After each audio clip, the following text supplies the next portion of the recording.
Exodus chapter 1. These are the names of the sons of Israel who went to Egypt with Jacob, each with his family: Reuben, Simeon, Levi and Judah, Issachar, Zebulun and Benjamin, Dan and Naphtali, Gad and Asher. The descendants of Jacob numbered 70 in all. Joseph was already in Egypt. Now Joseph and all his brothers and all that generation died. But the Israelites were fruitful and multiplied greatly and became exceedingly numerous, so that the land was filled with them. Then a new king, who did not know about Joseph, came to power in Egypt. "Look," He said to his people, "the Israelites have become much too numerous for us. Come, we must deal shrewdly with them, or they will become even more numerous, and if war breaks out, we'll join our enemies, fight against us, and leave the country." So they put slave masters over them to oppress them with forced labor, and they built Pithom and Ramesses as store cities for Pharaoh. But the more they were oppressed, the more they multiplied and spread. So the Egyptians came to dread the Israelites and worked them ruthlessly. They made their lives bitter with hard labor in brick and mortar, and with all kinds of work in the fields. In all their hard labor, the Egyptians used them ruthlessly. The king of Egypt said to the Hebrew midwives, whose names were Shiphrah and Puah, "When you help the Hebrew women in childbirth and observe them on the delivery stool, if it is a boy, kill him. But if it is a girl, let her live." The midwives, however, feared God, and did not do what the king of Egypt had told them to do. They let the boys live. Then the king of Egypt summoned the midwives and asked them, "Why have you done this? Why have you let the boys live?" The midwives answered Pharaoh, "Hebrew women are not like Egyptian women. They are vigorous and give birth before the midwives arrive." So God was kind to the midwives, and the people increased and became even more numerous. And because the midwives feared God, He gave them families of their own. Then Pharaoh gave this order to all his people: "Every boy that is born you must throw into the Nile, but let every girl live." Chapter 2. Now a man of the house of Levi married a Levite woman, and she became pregnant and gave birth to a son. When she saw that he was a fine child, she hid him for 3 months. But when she could hide him no longer, she got a papyrus basket for him and coated it with tar and pitch. Then she placed the child in it and put it among the reeds along the bank of the Nile. His sister stood at a distance to see what would happen to him. Then Pharaoh's daughter went down to the Nile to bathe, and her attendants were walking along the riverbank. She saw the basket among the reeds and sent her slave girl to get it. She opened it and saw the baby. He was crying, and she felt sorry for him. "This is one of the Hebrew babies," she said. Then his sister asked Pharaoh's daughter, "Shall I go and get one of the Hebrew women to nurse the baby for you?" "Yes, go," she answered. And the girl went and got the baby's mother. Pharaoh's daughter said to her, "Take this baby and nurse him for me, and I will pay you." So the woman took the baby and nursed him. When the child grew older, she took him to Pharaoh's daughter, and he became her son. She named him Moses, saying, "I drew him out of the water." One day, after Moses had grown up, he went out to where his own people were and watched them at their hard labor. He saw an Egyptian beating a Hebrew, one of his own people. Glancing this way and that, and seeing no one, he killed the Egyptian and hid him in the sand. The next day he went out and saw 2 Hebrews fighting. He asked the one in the wrong, "Why are you hitting your fellow Hebrew?" The man said, "Who made you ruler and judge over us? Are you thinking of killing me as you killed the Egyptian?" Then Moses was afraid and thought, "What I did must have become known." When Pharaoh heard of this, he tried to kill Moses. But Moses fled from Pharaoh and went to live in Midian, where he sat down by a well. Now a priest of Midian had 7 daughters, and they came to draw water and fill the troughs to water their father's flock. Some shepherds came along and drove them away, but Moses got up and came to their rescue and watered their flock. When the girls returned to Reuel, their father, he asked them, "Why have you returned so early today?" They answered, "An Egyptian rescued us from the shepherds. He even drew water for us and watered the flock." "And where is he?" he asked his daughters. "Why did you leave him? Invite him to have something to eat." Moses agreed to stay with the man who gave his daughter Zipporah to Moses in marriage. Zipporah gave birth to a son, and Moses named him Gershom, saying, I have become an alien in a foreign land. During that long period, the king of Egypt died. The Israelites groaned in their slavery and cried out, and their cry for help because of their slavery went up to God. God heard their groaning, and he remembered his covenant with Abraham, with Isaac, and with Jacob. So God looked on the Israelites and was concerned about them. Chapter 3. Now Moses was tending the flock of Jethro, his father-in-law, the priest of Midian, and he led the flock to the far side of the desert and came to Horeb, the mountain of God. There the angel of the Lord appeared to him in flames of fire from within a bush. Moses saw that though the bush was on fire, it did not burn up. So Moses thought, I will go over and see this strange sight, why the bush does not burn up. When the Lord saw that he had gone over to look, God called to him from within the bush, Moses, Moses. And Moses said, Here I am. Do not come any closer. God said, Take off your sandals, for the place where you are standing is holy ground. Then he said, I am the God of your father, the God of Abraham, the God of Isaac, and the God of Jacob. At this, Moses hid his face, because he was afraid to look at God. The Lord said, I have indeed seen the misery of my people in Egypt.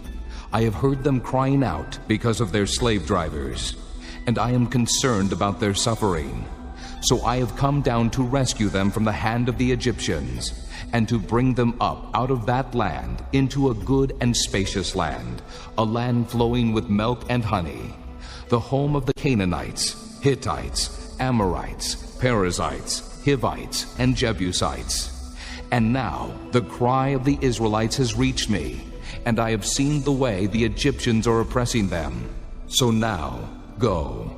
I am sending you to Pharaoh to bring my people, the Israelites, out of Egypt. But Moses said to God, Who am I, that I should go to Pharaoh and bring the Israelites out of Egypt? And God said, I will be with you, and this will be the sign to you, that it is I who have sent you. When you have brought the people out of Egypt, you will worship God on this mountain. Moses said to God, Suppose I go to the Israelites and say to them, The God of your fathers has sent me to you, and they ask me, What is his name? Then what shall I tell them? God said to Moses, I am who I am. This is what you are to say to the Israelites. I am has sent me to you.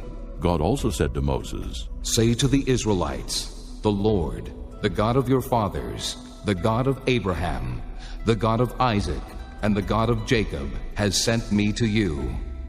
This is my name forever, the name by which I am to be remembered from generation to generation. Go assemble the elders of Israel and say to them, The Lord, the God of your fathers, the God of Abraham, Isaac, and Jacob, appeared to me and said, I have watched over you and have seen what has been done to you in Egypt, and I have promised to bring you up out of your misery in Egypt into the land of the Canaanites, Hittites, Amorites, Perizzites, Hivites, and Jebusites, a land flowing with milk and honey. The elders of Israel will listen to you.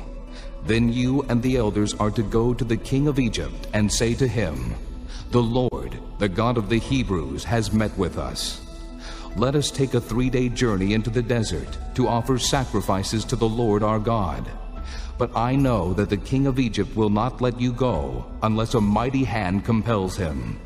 So I will stretch out my hand and strike the Egyptians with all the wonders that I will perform among them. After that, he will let you go.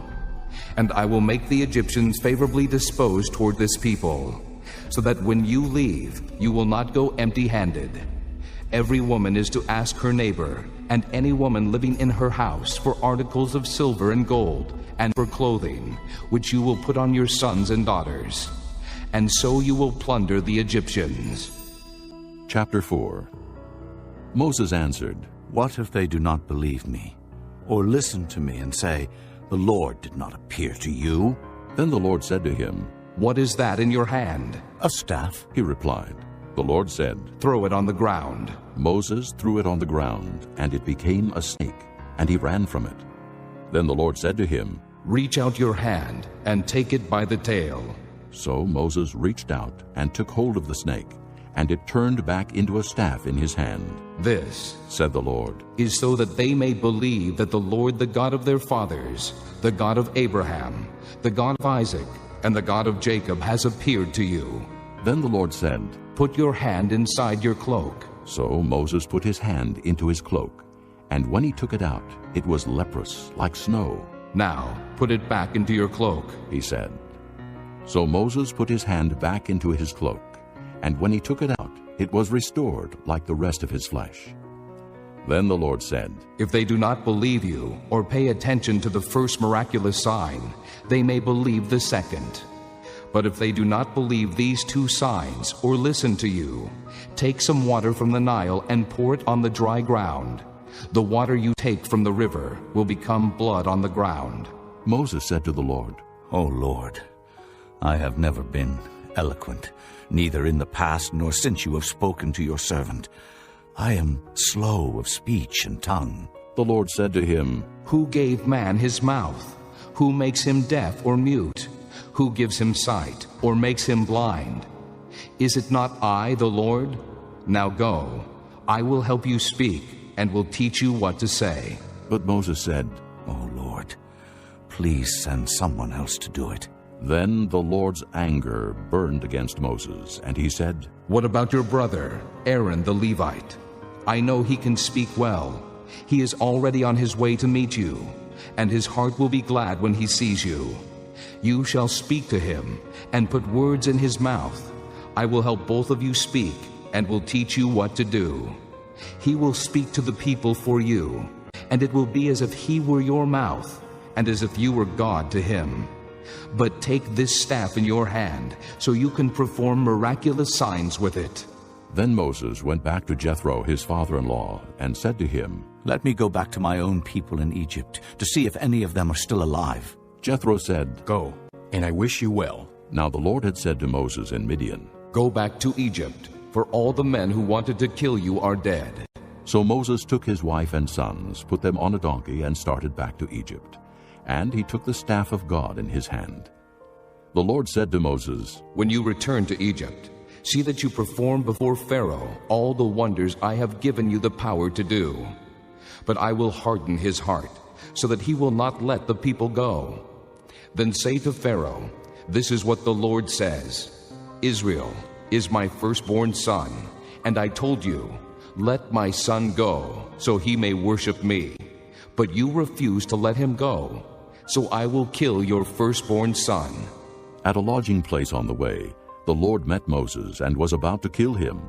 But Zipporah took a flint knife, cut off her son's foreskin, and touched Moses' feet with it. Surely you are a bridegroom of blood to me, she said. So the Lord let him alone. At that time she said, bridegroom of blood, referring to circumcision. The Lord said to Aaron, Go into the desert to meet Moses. So he met Moses at the mountain of God and kissed him. Then Moses told Aaron everything the Lord had sent him to say, and also about all the miraculous signs he had commanded him to perform. Moses and Aaron brought together all the elders of the Israelites, and Aaron told them everything the Lord had said to Moses. He also performed the signs before the people, and they believed. And when they heard that the Lord was concerned about them and had seen their misery, they bowed down and worshipped. Chapter 5. Afterward, Moses and Aaron went to Pharaoh and said, This is what the Lord, the God of Israel, says. Let my people go, so that they may hold a festival to me in the desert. Pharaoh said, Who is the Lord that I should obey him and let Israel go? I do not know the Lord, and I will not let Israel go. Then they said, The God of the Hebrews has met with us. Now let us take a 3-day journey into the desert to offer sacrifices to the Lord our God, or he may strike us with plagues, or with the sword. But the king of Egypt said, Moses and Aaron, why are you taking the people away from their labor? Get back to your work. Then Pharaoh said, Look, the people of the land are now numerous, and you are stopping them from working. That same day, Pharaoh gave this order to the slave drivers and foremen in charge of the people. You are no longer to supply the people with straw for making bricks. Let them go and gather their own straw. But Require them to make the same number of bricks as before. Don't reduce the quota. They are lazy. That is why they are crying out, 'Let us go and sacrifice to our God.' Make the work harder for the men so that they keep working and pay no attention to lies." Then the slave drivers and the foreman went out and said to the people, This is what Pharaoh says. I will not give you any more straw. Go and get your own straw wherever you can find it. But your work will not be reduced at all. So the people scattered all over Egypt to gather stubble to use for straw. The slave drivers kept pressing them, saying, Complete the work required of you for each day, just as when you had straw. The Israelite foremen, appointed by Pharaoh's slave drivers, were beaten and were asked, Why didn't you meet your quota of bricks yesterday or today as before? Then the Israelite foreman went and appealed to Pharaoh. Why have you treated your servants this way? Your servants are given no straw, yet we are told make bricks. Your servants are being beaten, but the fault is with your own people. Pharaoh said, Lazy, that's what you are. Lazy. That is why you keep saying, 'Let us go and sacrifice to the Lord.' Now get to work. You will not be given any straw, yet you must produce your full quota of bricks." The Israelite foremen realized they were in trouble when they were told, "You are not to reduce the number of bricks required of you for each day." When they left Pharaoh, they found Moses and Aaron waiting to meet them, and they said, "May the Lord look upon you and judge you. You have made us a stench to Pharaoh and his officials and have put a sword in their hand to kill us." Moses returned to the Lord and said, O Lord, why have you brought trouble upon this people? Is this why you sent me? Ever since I went to Pharaoh to speak in your name, he has brought trouble upon this people, and you have not rescued your people at all. Chapter 6. Then the Lord said to Moses, Now you will see what I will do to Pharaoh. Because of my mighty hand, he will let them go. Because of my mighty hand, he will drive them out of his country. God also said to Moses, I am the Lord. I appeared to Abraham, to Isaac, and to Jacob as God Almighty. But by my name the Lord, I did not make myself known to them. I also established my covenant with them, to give them the land of Canaan, where they lived as aliens. Moreover, I have heard the groaning of the Israelites, whom the Egyptians are enslaving, and I have remembered my covenant. Therefore, say to the Israelites, I am the Lord, and I will bring you out from under the yoke of the Egyptians. I will free you from being slaves to them, and I will redeem you with an outstretched arm and with mighty acts of judgment. I will take you as my own people, and I will be your God. Then you will know that I am the Lord your God, who brought you out from under the yoke of the Egyptians. And I will bring you to the land I swore with uplifted hand to give to Abraham, to Isaac, and to Jacob. I will give it to you as a possession. I am the Lord. Moses reported this to the Israelites, but they did not listen to him because of their discouragement and cruel bondage. Then the Lord said to Moses, Go, tell Pharaoh, king of Egypt, to let the Israelites go out of his country. But Moses said to the Lord, If the Israelites will not listen to me, why would Pharaoh listen to me, since I speak with faltering lips? Now the Lord spoke to Moses and Aaron about the Israelites and Pharaoh, king of Egypt, and he commanded them to bring the Israelites out of Egypt. These were the heads of their families. The sons of Reuben, the firstborn son of Israel, were Hanok and Palu, Hezron and Carmi. These were the clans of Reuben. The sons of Simeon were Jemuel, Jamin, Ohad, Jachin, Zohar, and Shaul, the son of a Canaanite woman. These were the clans of Simeon. These were the names of the sons of Levi according to their records: Gershon, Kohath, and Merari. Levi lived 137 years. The sons of Gershon by clans were Libni and Shimei. The sons of Kohath were Amram, Izhar, Hebron, and Uzziel. Kohath lived 133 years. The sons of Merari were Malai and Mushai. These were the clans of Levi, according to their records. Amram married his father's sister Jochebed, who bore him Aaron and Moses. Amram lived 137 years. The sons of Izhar were Korah, Nephig, and Zichri. The sons of Uzziel were Mishael, Elzaphan, and Sithri. Aaron married Elisheba, daughter of Amminadab and sister of Nahshon, and she bore him Nadab and Abihu, Eleazar and Ithamar. The sons of Korah were Asher, Elkanah, and Abiasaph. These were the Korite clans. Eleazar, son of Aaron, married one of the daughters of Putiel, and she bore him Phinehas. These were the heads of the Levite families, clan by clan. It was this same Aaron and Moses to whom the Lord said, "Bring the Israelites out of Egypt by their divisions." They were the ones who spoke to Pharaoh, king of Egypt, about bringing the Israelites out of Egypt. It was the same Moses and Aaron. Now when the Lord spoke to Moses in Egypt, he said to him, "I am the Lord. Tell Pharaoh, king of Egypt, everything I tell you." But Moses said to the Lord, Since I speak with faltering lips, why would Pharaoh listen to me? Chapter 7. Then the Lord said to Moses, "See, I have made you like God to Pharaoh, and your brother Aaron will be your prophet. You are to say everything I command you, and your brother Aaron is to tell Pharaoh to let the Israelites go out of his country.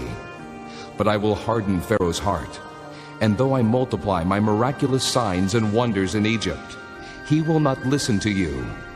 Then I will lay my hand on Egypt, and with mighty acts of judgment I will bring out my divisions, my people the Israelites. And the Egyptians will know that I am the Lord when I stretch out my hand against Egypt and bring the Israelites out of it." Moses and Aaron did just as the Lord commanded them. Moses was 80 years old, and Aaron 83 when they spoke to Pharaoh. The Lord said to Moses and Aaron, "When Pharaoh says to you, 'Perform a miracle,' then say to Aaron, 'Take your staff and throw it down before Pharaoh, and it will become a snake.'" So Moses and Aaron went to Pharaoh and did just as the Lord commanded. Aaron threw his staff down in front of Pharaoh and his officials, and it became a snake. Pharaoh then summoned wise men and sorcerers, and the Egyptian magicians also did the same things by their secret arts. Each one threw down his staff, and it became a snake. But Aaron's staff swallowed up their staffs. Yet Pharaoh's heart became hard, and he would not listen to them, just as the Lord had said. Then the Lord said to Moses, "Pharaoh's heart is unyielding. He refuses to let the people go. Go to Pharaoh in the morning, as he goes out to the water. Wait on the bank of the Nile to meet him, and take in your hand the staff that was changed into a snake. Then say to him, 'The Lord, the God of the Hebrews, has sent me to say to you, let my people go, so that they may worship me in the desert. But until now you have not listened. This is what the Lord says. By this you will know that I am the Lord. With the staff that is in my hand, I will strike the water of the Nile, and it will be changed into blood.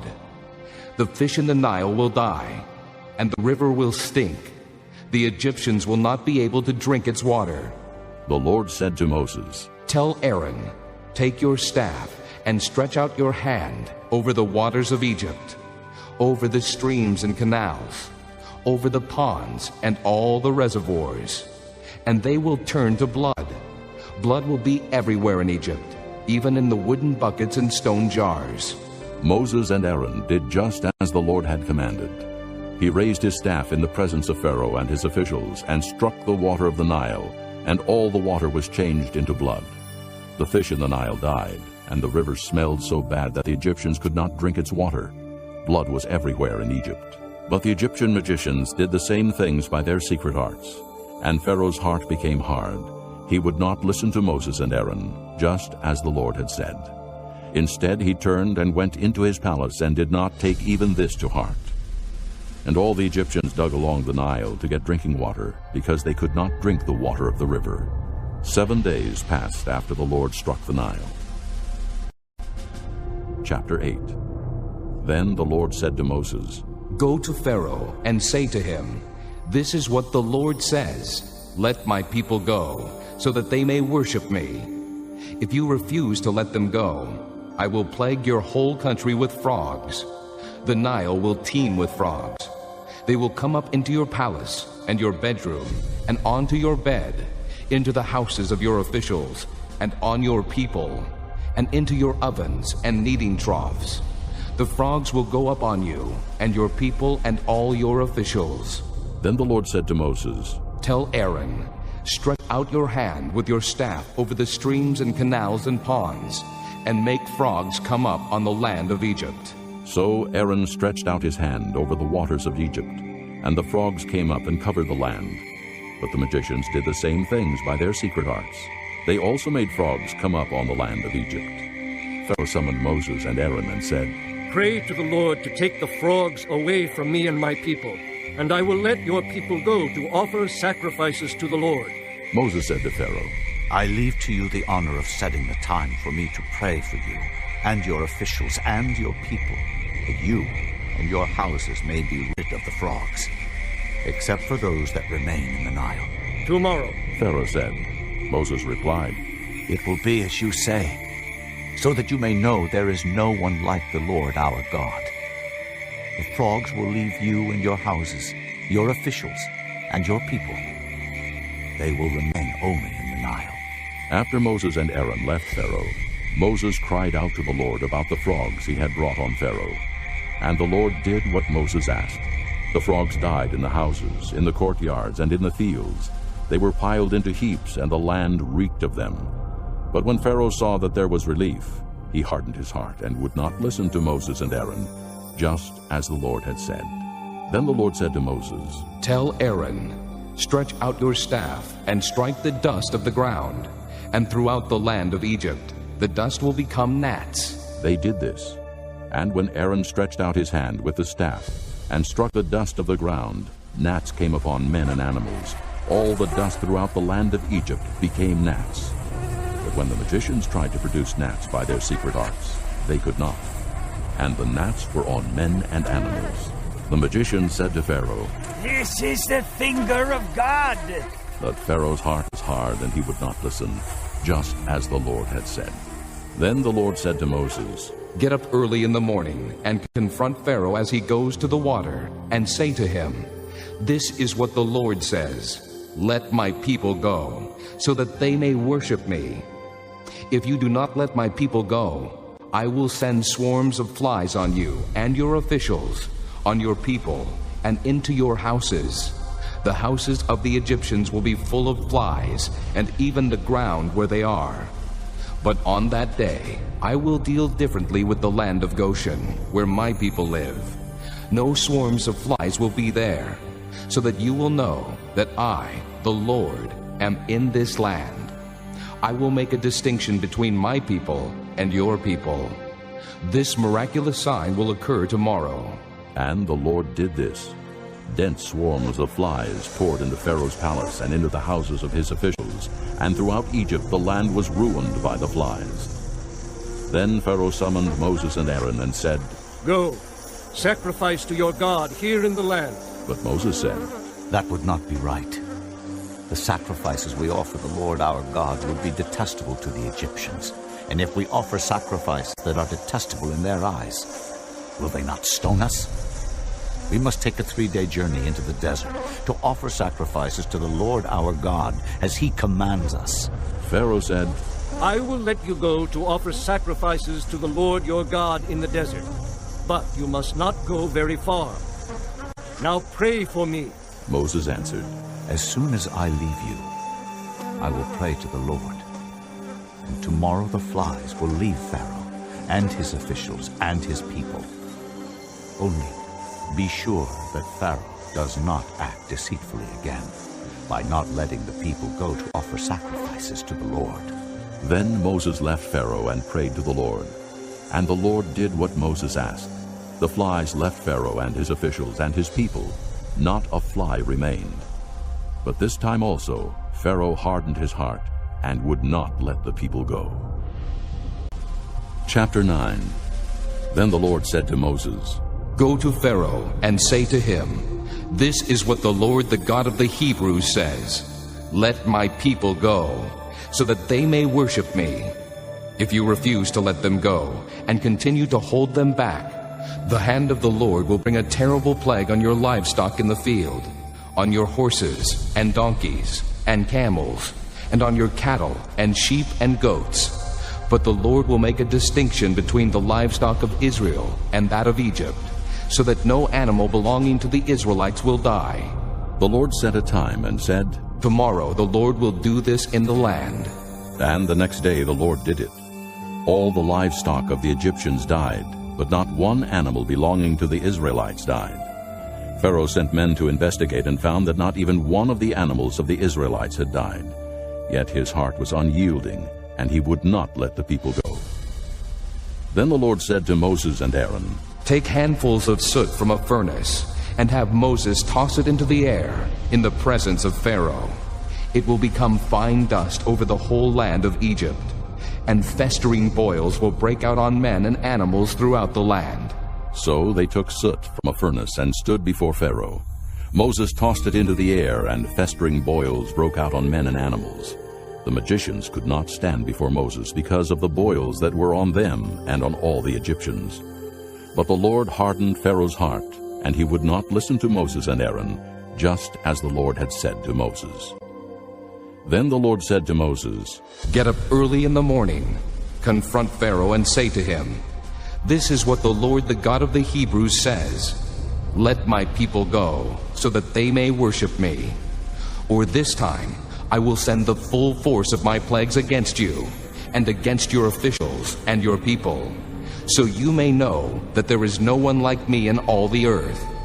For by now I could have stretched out my hand and struck you and your people with a plague that would have wiped you off the earth. But I have raised you up for this very purpose, that I might show you my power, and that my name might be proclaimed in all the earth. You still set yourself against my people, and will not let them go. Therefore, at this time tomorrow, I will send the worst hailstorm that has ever fallen on Egypt, from the day it was founded till now. Give an order now to bring your livestock and everything you have in the field to a place of shelter, because the hail will fall on every man and animal that has not been brought in and is still out in the field, and they will die."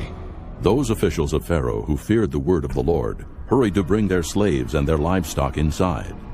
But those who ignored the word of the Lord left their slaves and livestock in the field. Then the Lord said to Moses, "Stretch out your hand toward the sky, so that hail will fall all over Egypt, on men and animals, and on everything growing in the fields of Egypt." When Moses stretched out his staff toward the sky, the Lord sent thunder and hail, and lightning flashed down to the ground. So the Lord rained hail on the land of Egypt. Hail fell and lightning flashed back and forth. It was the worst storm in all the land of Egypt since it had become a nation. Throughout Egypt, hail struck everything in the fields, both men and animals. It beat down everything growing in the fields and stripped every tree. The only place it did not hail was the land of Goshen, where the Israelites were. Then Pharaoh summoned Moses and Aaron. "This time I have sinned," he said to them. "The Lord is in the right, and I and my people are in the wrong. Pray to the Lord, for we have had enough thunder and hail. I will let you go. You don't have to stay any longer." Moses replied, "When I have gone out of the city, I will spread out my hands in prayer to the Lord. The thunder will stop, and there will be no more hail. So you may know that the earth is the Lord's. But I know that you and your officials still do not fear the Lord God." The flax and barley were destroyed, since the barley had headed and the flax was in bloom. The wheat and spelt, however, were not destroyed, because they ripen later. Then Moses left Pharaoh and went out of the city. He spread out his hands toward the Lord. The thunder and hail stopped, and the rain no longer poured down on the land. When Pharaoh saw that the rain and hail and thunder had stopped, he sinned again. He and his officials hardened their hearts. So Pharaoh's heart was hard, and he would not let the Israelites go, just as the Lord had said through Moses. Chapter 10.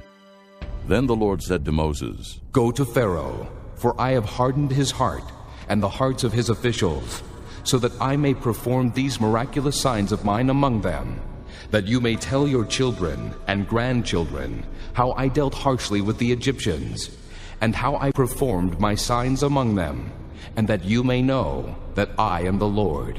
So Moses and Aaron went to Pharaoh and said to him, "This is what the Lord, the God of the Hebrews, says. How long will you refuse to humble yourself before me? Let my people go, so that they may worship me. If you refuse to let them go, I will bring locusts into your country tomorrow. They will cover the face of the ground, so that it cannot be seen. They will devour what little you have left after the hail, including every tree that is growing in your fields. They will fill your houses, and those of all your officials, and all the Egyptians. Something neither your fathers nor your forefathers have ever seen from the day they settled in this land till now. Then Moses turned and left Pharaoh. Pharaoh's officials said to him, "How long will this man be a snare to us? Let the people go so that they may worship the Lord their God. Do you not yet realize that Egypt is ruined?" Then Moses and Aaron were brought back to Pharaoh. "Go, worship the Lord your God," he said. "But just who will be going?" Moses answered, "We will go with our young and old, with our sons and daughters, and with our flocks and herds, because we are to celebrate a festival to the Lord." Pharaoh said, "The Lord be with you. If I let you go, along with your women and children, clearly you are bent on evil. No, have only the men go and worship the Lord, since that's what you have been asking for." Then Moses and Aaron were driven out of Pharaoh's presence. And the Lord said to Moses, "Stretch out your hand over Egypt, so that locusts will swarm over the land and devour everything growing in the fields, everything left by the hail." So Moses stretched out his staff over Egypt, and the Lord made an east wind blow across the land all that day and all that night. By morning the wind had brought the locusts. They invaded all Egypt and settled down in every area of the country in great numbers. Never before had there been such a plague of locusts, nor will there ever be again. They covered all the ground until it was black. They devoured all that was left after the hail, everything growing in the fields and the fruit on the trees. Nothing green remained on tree or plant in all the land of Egypt. Pharaoh quickly summoned Moses and Aaron and said, "I have sinned against the Lord your God and against you. Now forgive my sin once more, and pray to the Lord your God to take this deadly plague away from me." Moses then left Pharaoh and prayed to the Lord.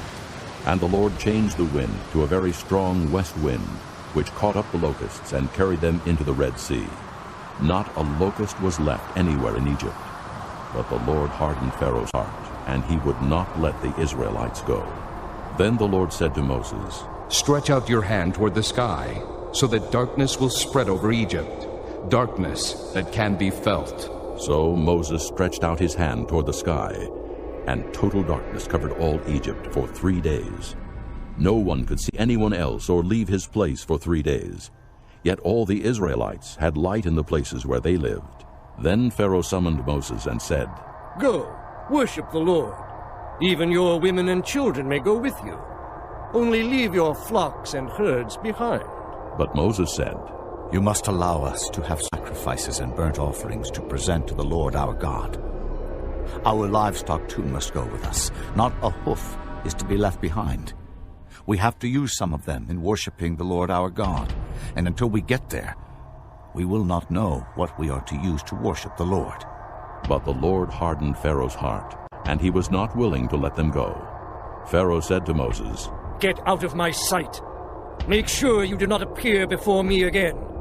The day you see my face, you will die." "Just as you say," Moses replied. "I will never appear before you again." Chapter 11. Now the Lord had said to Moses, "I will bring one more plague on Pharaoh and on Egypt. After that, he will let you go from here, and when he does, he will drive you out completely. Tell the people that men and women alike are to ask their neighbors for articles of silver and gold." The Lord made the Egyptians favorably disposed toward the people, and Moses himself was highly regarded in Egypt by Pharaoh's officials and by the people. So Moses said, "This is what the Lord says. About midnight, I will go throughout Egypt. Every firstborn son in Egypt will die, from the firstborn son of Pharaoh, who sits on the throne, to the firstborn son of the slave girl, who is at her handmill, and all the firstborn of the cattle as well. There will be loud wailing throughout Egypt, worse than there has ever been or ever will be again. among the Israelites. Not a dog will bark at any man or animal. Then you will know that the Lord makes a distinction between Egypt and Israel. All these officials of yours will come to me, bowing down before me and saying, "Go you and all the people who follow you." After that, I will leave. Then Moses, hot with anger, left Pharaoh. The Lord had said to Moses, Pharaoh will refuse to listen to you, so that my wonders may be multiplied in Egypt. Moses and Aaron performed all these wonders before Pharaoh. But the Lord hardened Pharaoh's heart, and he would not let the Israelites go out of his country. Chapter 12. The Lord said to Moses and Aaron in Egypt, This month is to be for you the first month of your year. Tell the whole community of Israel that on the 10th day of this month, each man is to take a lamb for his family, one for each household. If any household is too small for a whole lamb, they must share one with their nearest neighbor, having taken into account the number of people there are. You are to determine the amount of lamb needed in accordance with what each person will eat. The animals you choose must be year-old males without defect, and you may take them from the sheep or the goats.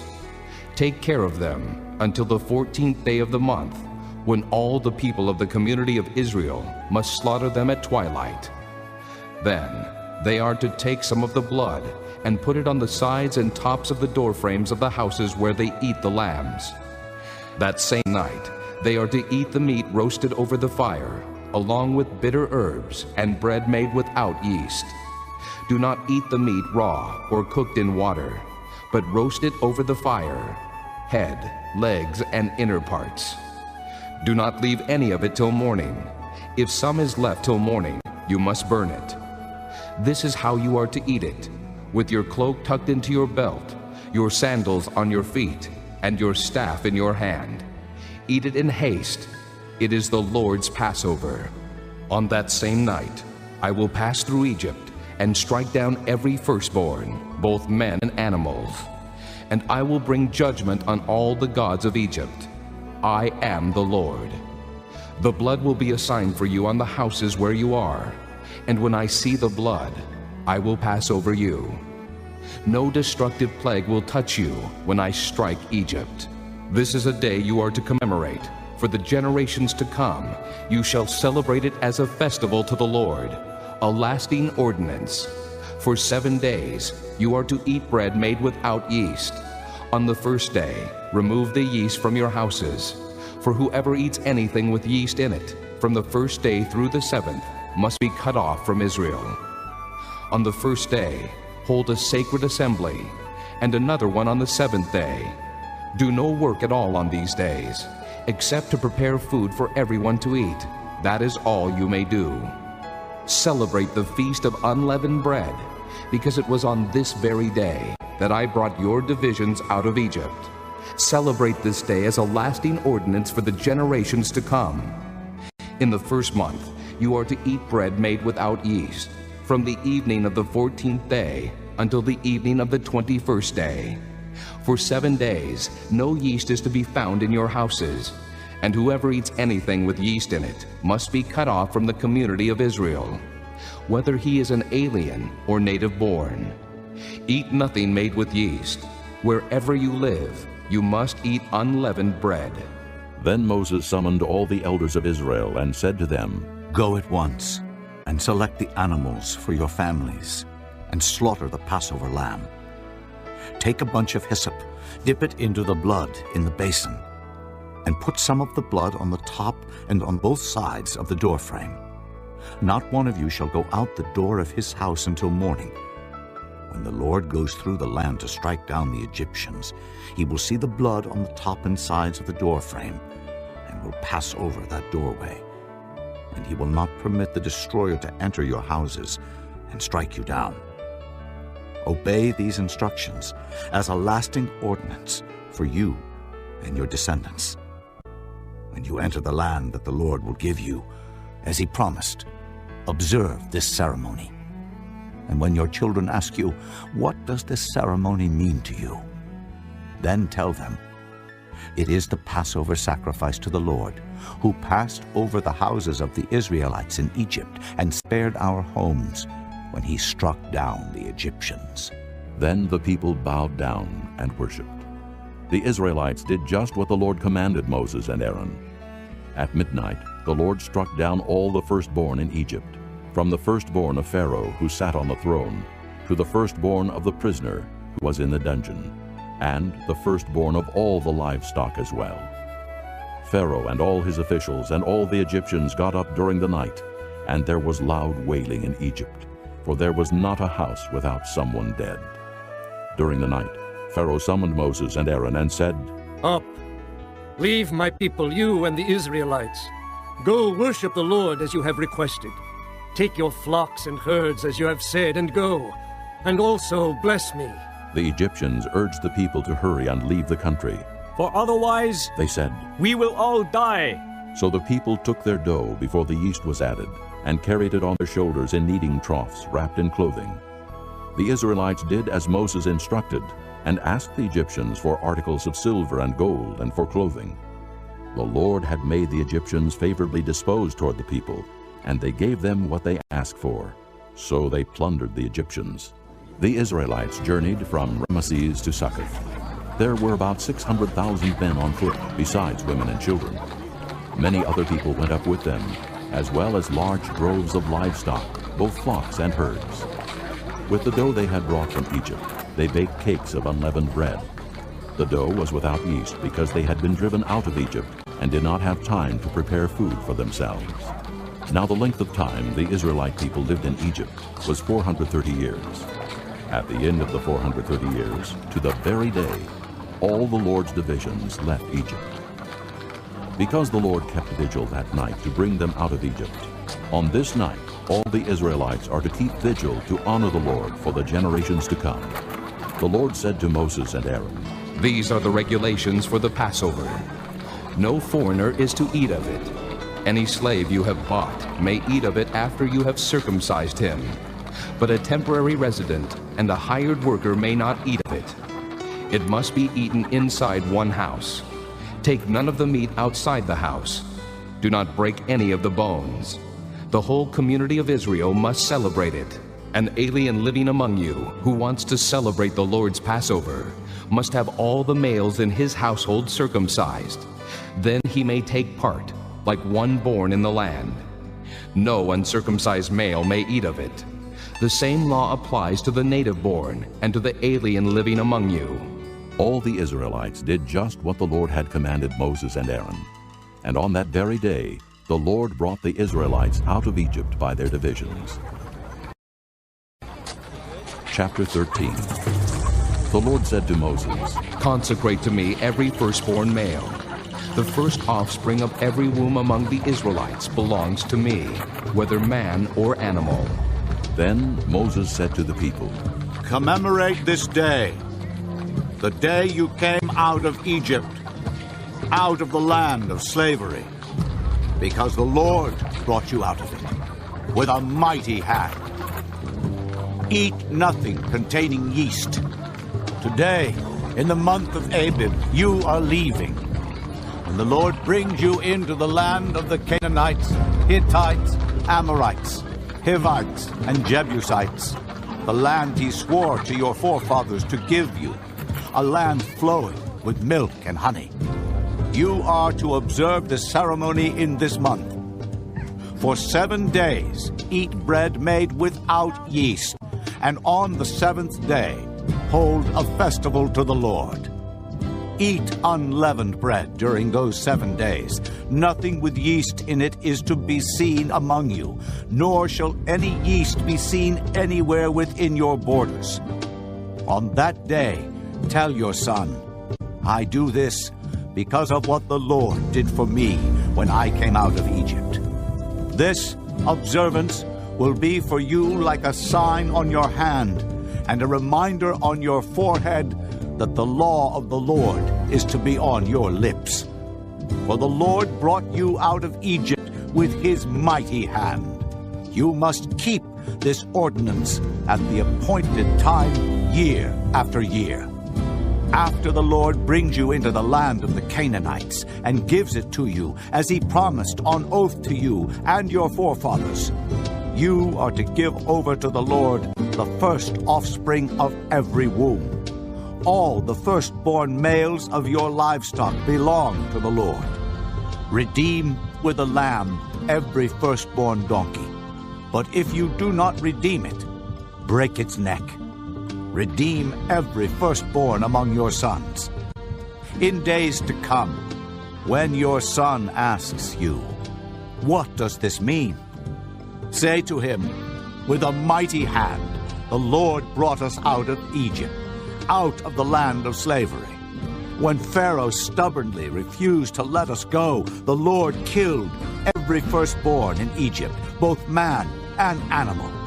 This is why I sacrifice to the Lord the first male offspring of every womb, and redeem each of my firstborn sons. And it will be like a sign on your hand, and a symbol on your forehead, that the Lord brought us out of Egypt with his mighty hand." When Pharaoh let the people go, God did not lead them on the road through the Philistine country, though that was shorter. For God said, "If they face war, they might change their minds and return to Egypt." So God led the people around by the desert road toward the Red Sea. The Israelites went up out of Egypt armed for battle. Moses took the bones of Joseph with him, because Joseph had made the sons of Israel swear an oath. He had said, "God will surely come to your aid, and then you must carry my bones up with you from this place."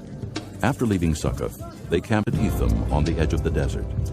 By day the Lord went ahead of them in a pillar of cloud to guide them on their way, and by night in a pillar of fire to give them light, so that they could travel by day or night. Neither the pillar of cloud by day nor the pillar of fire by night left its place in front of the people. Chapter 14. Then the Lord said to Moses, "Tell the Israelites to turn back and encamp near Pi-hahiroth, between Migdol and the sea. They are to encamp by the sea, directly opposite Baal-zephon. Pharaoh will think the Israelites are wandering around the land in confusion, hemmed in by the desert. And I will harden Pharaoh's heart, and he will pursue them. But I will gain glory for myself through Pharaoh and all his army, and the Egyptians will know that I am the Lord." So the Israelites did this. When the king of Egypt was told that the people had fled, Pharaoh and his officials changed their minds about them and said, "What have we done? We have let the Israelites go and have lost their services." So he had his chariot made ready and took his army with him. He took 600 of the best chariots, along with all the other chariots of Egypt, with officers over all of them. The Lord hardened the heart of Pharaoh, king of Egypt, so that he pursued the Israelites who were marching out boldly. The Egyptians, all Pharaoh's horses and chariots, horsemen and troops, pursued the Israelites and overtook them as they camped by the sea near Pi-hahiroth, opposite Baal-zephon. As Pharaoh approached, the Israelites looked up, and there were the Egyptians marching after them. They were terrified and cried out to the Lord. They said to Moses, "Was it because there were no graves in Egypt that you brought us to the desert to die? What have you done to us by bringing us out of Egypt? Didn't we say to you in Egypt, 'Leave us alone, let us serve the Egyptians'? It would have been better for us to serve the Egyptians than to die in the desert." Moses answered the people, "Do not be afraid. Stand firm, and you will see the deliverance the Lord will bring you today. The Egyptians you see today, you will never see again. The Lord will fight for you. You need only to be still."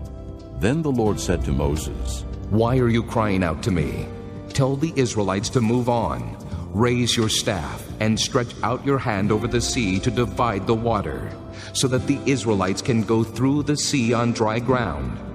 I will harden the hearts of the Egyptians, so that they will go in after them. And I will gain glory through Pharaoh and all his army, through his chariots and his horsemen. The Egyptians will know that I am the Lord when I gain glory through Pharaoh, his chariots, and his horsemen."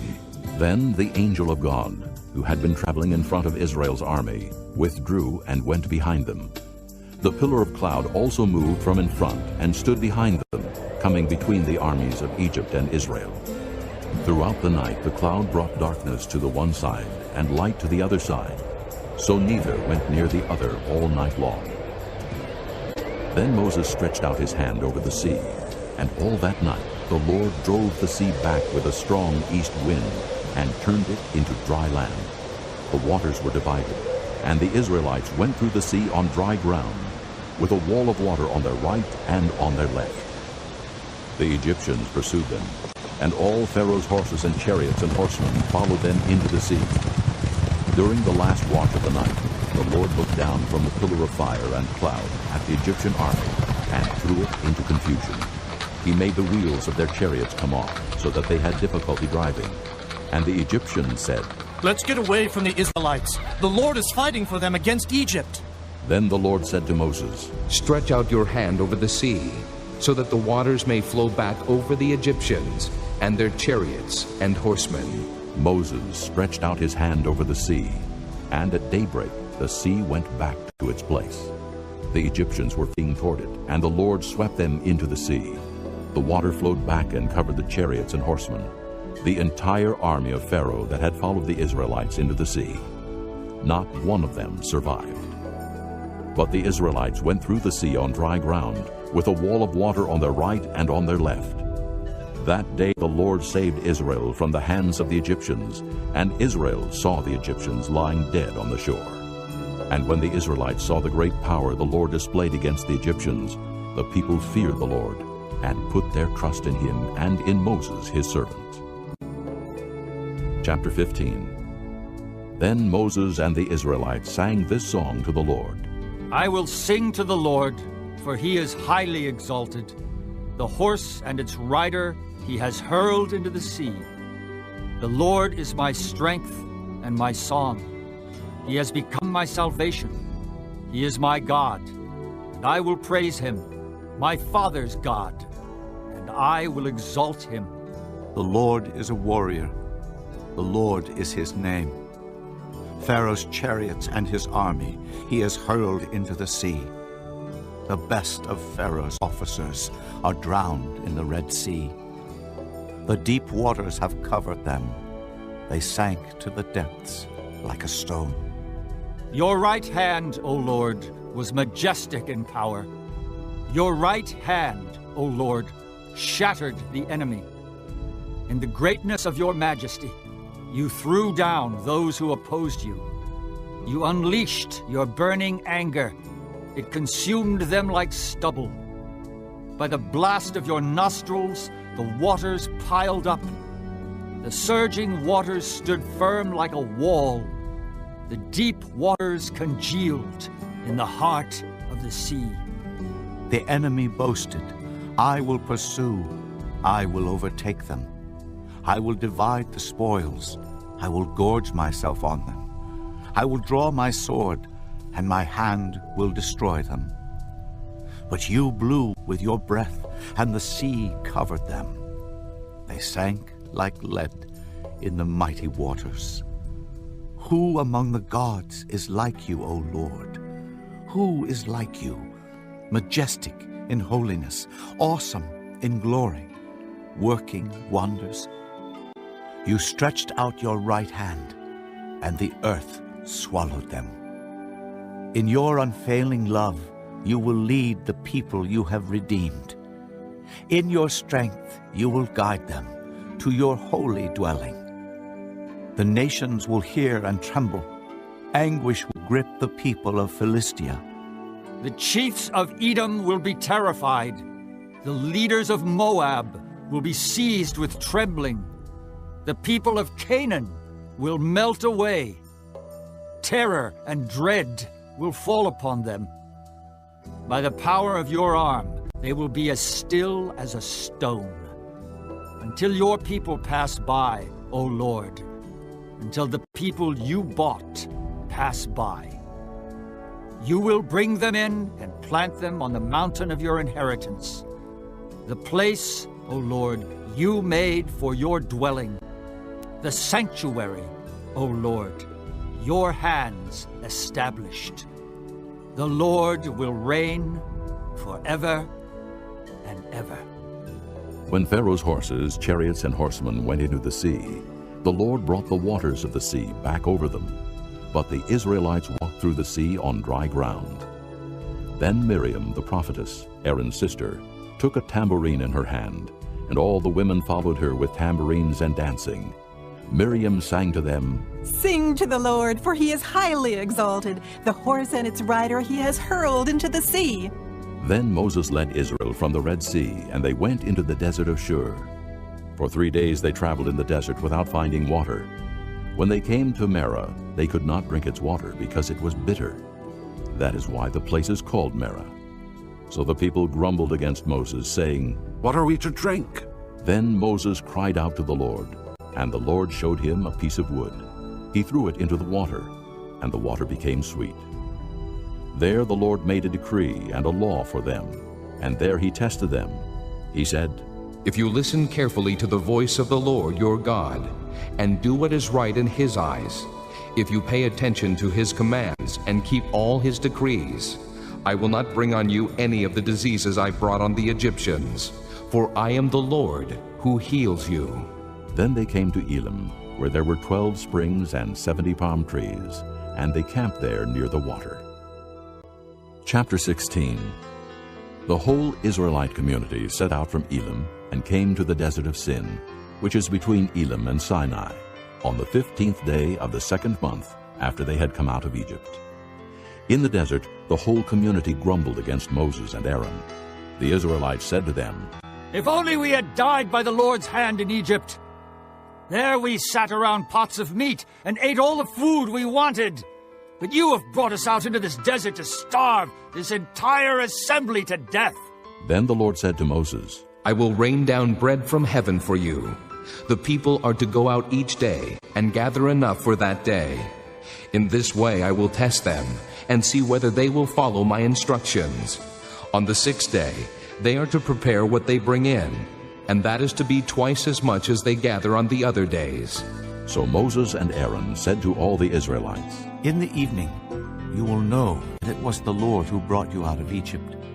And in the morning you will see the glory of the Lord, because he has heard your grumbling against him. Who are we that you should grumble against us?" Moses also said, "You will know that it was the Lord when he gives you meat to eat in the evening, and all the bread you want in the morning, because he has heard your grumbling against him. Who are we? You are not grumbling against us, but against the Lord." Then Moses told Aaron, "Say to the entire Israelite community, 'Come before the Lord, for he has heard your grumbling.'" While Aaron was speaking to the whole Israelite community, they looked toward the desert, and there was the glory of the Lord appearing in the cloud. The Lord said to Moses, "I have heard the grumbling of the Israelites. Tell them, at twilight you will eat meat, and in the morning you will be filled with bread. Then you will know that I am the Lord your God." That evening quail came and covered the camp, and in the morning there was a layer of dew around the camp. When the dew was gone, thin flakes like frost on the ground appeared on the desert floor. When the Israelites saw it, they said to each other, "What is it?" For they did not know what it was. Moses said to them, "It is the bread the Lord has given you to eat. This is what the Lord has commanded.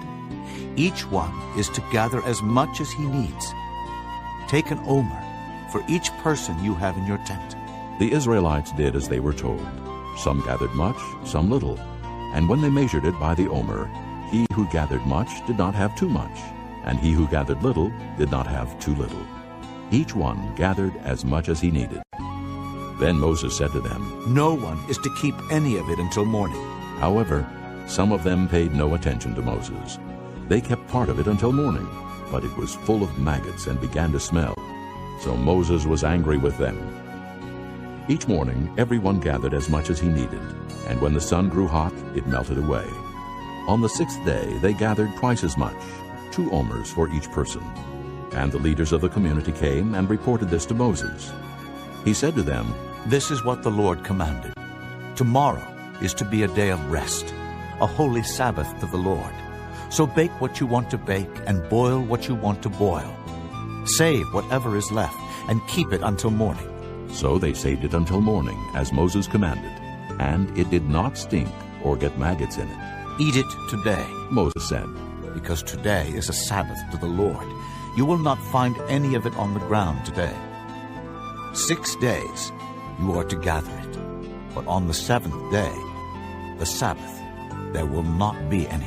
Nevertheless, some of the people went out on the 7th day to gather it, but they found none. Then the Lord said to Moses, How long will you refuse to keep my commands and my instructions? Bear in mind that the Lord has given you the Sabbath.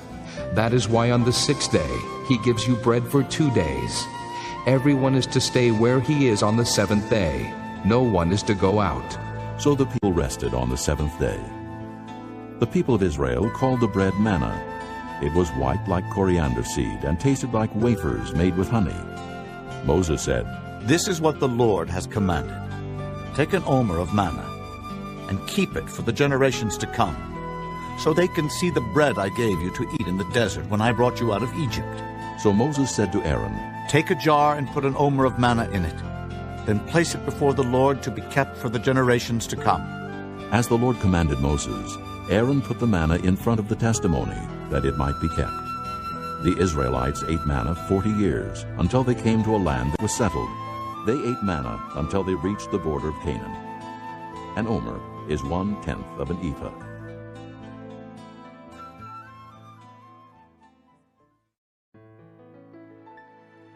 Chapter 17. The whole Israelite community set out from the desert of Sin, traveling from place to place as the Lord commanded. They camped at Rephidim, but there was no water for the people to drink. So they quarreled with Moses and said, Give us water to drink. Moses replied, Why do you quarrel with me? Why do you put the Lord to the test? But the people were thirsty for water there, and they grumbled against Moses. They said, Why did you bring us up out of Egypt, to make us and our children and livestock die of thirst? Then Moses cried out to the Lord, What am I to do with these people? They are almost ready to stone me. The Lord answered Moses, Walk on ahead of the people. Take with you some of the elders of Israel, and take in your hand the staff with which you struck the Nile, and go. I will stand there before you by the rock at Horeb. Strike the rock, and water will come out of it for the people to drink. So Moses did this in the sight of the elders of Israel. And he called the place Massah and Meribah, because the Israelites quarreled, and because they tested the Lord, saying, Is the Lord among us or not? The Amalekites came and attacked the Israelites at Rephidim. Moses said to Joshua, Choose some of our men, and go out to fight the Amalekites. Tomorrow I will stand on top of the hill with the staff of God in my hands. So Joshua fought the Amalekites as Moses had ordered. And Moses, Aaron, and Hur went to the top of the hill. As long as Moses held up his hands, the Israelites were winning. But whenever he lowered his hands, the Amalekites were winning. When Moses' hands grew tired, they took a stone and put it under him, and he sat on it. Aaron and Hur held his hands up, one on one side, one on the other, so that his hands remained steady till sunset. So Joshua overcame the Amalekite army with the sword. Then the Lord said to Moses, Write this on a scroll as something to be remembered, and make sure that Joshua hears it, because I will completely blot out the memory of Amalek from under heaven. Moses built an altar and called it, The Lord is my banner. He said, For hands were lifted up to the throne of the Lord. The Lord will be at war against the Amalekites from generation to generation. Chapter 18. Now Jethro, the priest of Midian and father-in-law of Moses, heard of everything God had done for Moses and for his people Israel, and how the Lord had brought Israel out of Egypt. After Moses had sent away his wife Zipporah, his father-in-law Jethro received her and her 2 sons. One son was named Gershom, for Moses said, I have become an alien in a foreign land. And the other was named Eliezer, for he said, My father's God was my helper. He saved me from the sword of Pharaoh. Jethro, Moses' father-in-law, together with Moses' sons and wife, came to him in the desert where he was camped near the mountain of God. Jethro had sent word to him, I, your father-in-law Jethro, am coming to you with your wife and her 2 sons. So Moses went out to meet his father-in-law and bowed down and kissed him. They greeted each other and then went into the tent.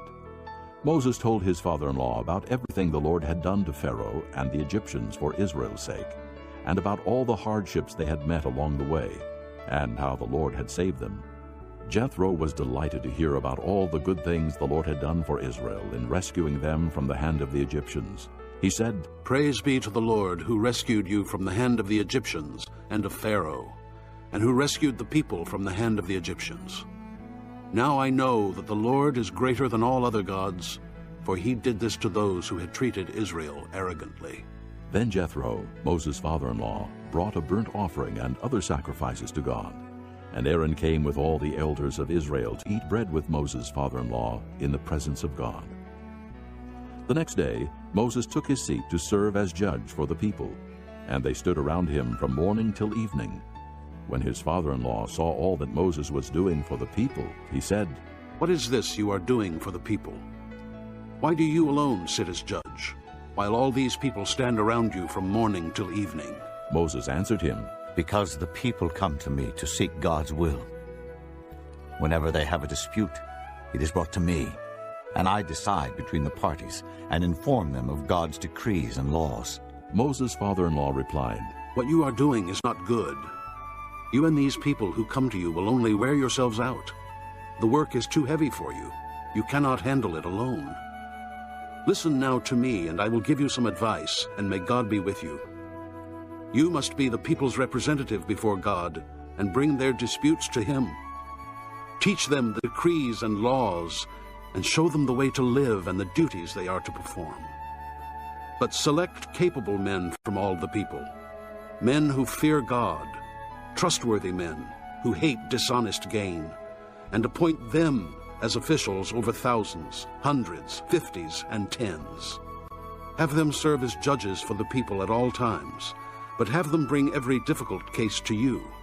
The simple cases they can decide themselves. That will make your load lighter because they will share it with you. If you do this, and God so commands, you will be able to stand the strain, and all these people will go home satisfied." Moses listened to his father-in-law and did everything he said. He chose capable men from all Israel and made them leaders of the people, officials over thousands, hundreds, fifties, and tens. They served as judges for the people at all times. The difficult cases they brought to Moses, but the simple ones they decided themselves. Then Moses sent his father-in-law on his way, and Jethro returned to his own country. Chapter 19. In the 3rd month after the Israelites left Egypt, on the very day, they came to the desert of Sinai. After they set out from Rephidim, they entered the desert of Sinai, and Israel camped there in the desert, in front of the mountain. Then Moses went up to God, and the Lord called to him from the mountain and said, "This is what you are to say to the house of Jacob, and what you are to tell the people of Israel. You yourselves have seen what I did to Egypt, and how I carried you on eagle's wings, and brought you to myself. Now if you obey me fully, and keep my covenant, then out of all nations you will be my treasured possession. Although the whole earth is mine, you will be for me a kingdom of priests and a holy nation. These are the words you are to speak to the Israelites." So Moses went back and summoned the elders of the people and set before them all the words the Lord had commanded him to speak. The people all responded together, "We will do everything the Lord has said." So Moses brought their answer back to the Lord. The Lord said to Moses, "I am going to come to you in a dense cloud, so that the people will hear me speaking with you, and will always put their trust in you." Then Moses told the Lord what the people had said. And the Lord said to Moses, "Go to the people, and consecrate them today and tomorrow. Have them wash their clothes, and be ready by the 3rd day, because on that day the Lord will come down on Mount Sinai, in the sight of all the people. Put limits for the people around the mountain, and tell them, 'Be careful that you do not go up the mountain or touch the foot of it. Whoever touches the mountain shall surely be put to death. He shall surely be stoned or shot with arrows. Not a hand is to be laid on him. Whether man or animal, he shall not be permitted to live. Only when the ram's horn sounds a long blast may they go up to the mountain." After Moses had gone down the mountain to the people, He consecrated them, and they washed their clothes. Then he said to the people, "Prepare yourselves for the third day. Abstain from sexual relations." On the morning of the third day there was thunder and lightning, with a thick cloud over the mountain, and a very loud trumpet blast. Everyone in the camp trembled. Then Moses led the people out of the camp to meet with God, and they stood at the foot of the mountain. Mount Sinai was covered with smoke, because the Lord descended on it in fire. The smoke billowed up from it like smoke from a furnace. The whole mountain trembled violently, and the sound of the trumpet grew louder and louder. Then Moses spoke, and the voice of God answered him. The Lord descended to the top of Mount Sinai and called Moses to the top of the mountain. So Moses went up, and the Lord said to him, "Go down and warn the people, so they do not force their way through to see the Lord, and many of them perish. Even the priests who approach the Lord must consecrate themselves, or the Lord will break out against them." Moses said to the Lord, "The people cannot come up Mount Sinai because you yourself warned us. Put limits around the mountain and set it apart as holy." The Lord replied, "Go down and bring Aaron up with you. But the priests and the people must not force their way through to come up to the Lord, or he will break out against them." So Moses went down to the people and told them. Chapter 20. And God spoke all these words, "I am the Lord your God, who brought you out of Egypt, out of the land of slavery. You shall have no other gods before me. You shall not make for yourself an idol in the form of anything in heaven above, or on the earth beneath, or in the waters below. You shall not bow down to them or worship them. For I, the Lord your God, am a jealous God, punishing the children for the sin of the fathers to the third and fourth generation of those who hate me, but showing love to 1,000 generations of those who love me and keep my commandments. You shall not misuse the name of the Lord your God, for the Lord will not hold anyone guiltless who misuses his name. Remember the Sabbath day by keeping it holy. 6 days you shall labor and do all your work, but the seventh day is a Sabbath to the Lord your God. On it you shall not do any work, neither you nor your son or daughter, nor your manservant or maidservant, nor your animals, nor the alien within your gates. For in 6 days the Lord made the heavens and the earth, the sea, and all that is in them, but he rested on the seventh day. Therefore the Lord blessed the Sabbath day and made it holy. Honor your father and your mother, so that you may live long in the land the Lord your God is giving you. You shall not murder. You shall not commit adultery. You shall not steal. You shall not give false testimony against your neighbor. You shall not covet your neighbor's house. You shall not covet your neighbor's wife, or his manservant or maidservant, his ox or donkey, or anything that belongs to your neighbor." When the people saw the thunder and lightning, and heard the trumpet, and saw the mountain in smoke, they trembled with fear. They stayed at a distance and said to Moses, "Speak to us yourself, and we will listen. But do not have God speak to us, or we will die." Moses said to the people, "Do not be afraid. God has come to test you, so that the fear of God will be with you, to keep you from sinning." The people remained at a distance, while Moses approached the thick darkness where God was. Then the Lord said to Moses, "Tell the Israelites this, you have seen for yourselves that I have spoken to you from heaven. Do not make any gods to be alongside me. Do not make for yourselves gods of silver or gods of gold. Make an altar of earth for me, and sacrifice on it your burnt offerings and fellowship offerings, your sheep and goats, and your cattle. Wherever I cause my name to be honored, I will come to you and bless you. If you make an altar of stones for me, do not build it with dressed stones, for you will defile it if you use a tool on it. And do not go up to my altar on steps, lest your nakedness be exposed on it.